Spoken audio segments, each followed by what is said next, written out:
wasiirka wasaaradda beeraha ee Jamhuuriyadda Soomaaliland Professor Faarax Cilmi Geedoole ayaa shirkiisaasi jaraa'id kaga warbixiyay tijaabo dalka lagaga beeriyay noocyo kamid ah bariiska adduunka laga beero. wasiirku waxa uu intaasi ku daray in 15 nooc oo bariiskaasi kamid ah in lagu tijaabiyay dalka isla markaasina laga beeray deegaano kamid ah gobolada Awdal iyo Saaxil gaar ahaan deegaanada Qabri Baxar iyo Garbadadar.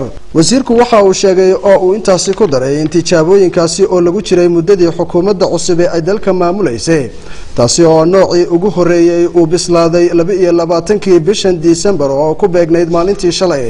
Professor Geedoole waxa uu xusay in maalintaasi ay tahay maalin taariikhi ah oo Soomaaliland ugu fadhida qiimo weyn maadaama dalka uu ka soo go'ay dalag baahi weyn loo qabay oo aan dalka hore uga bixi jirin.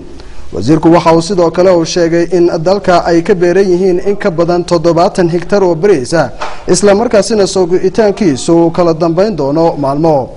wasiirku gabagabadii waxa uu sheegay in Soomaaliland ay ku guuleysatay arrin aad u qiimo badan oo lagaga raysan doono lacag badan oo dibadda inooga bixi jirtay.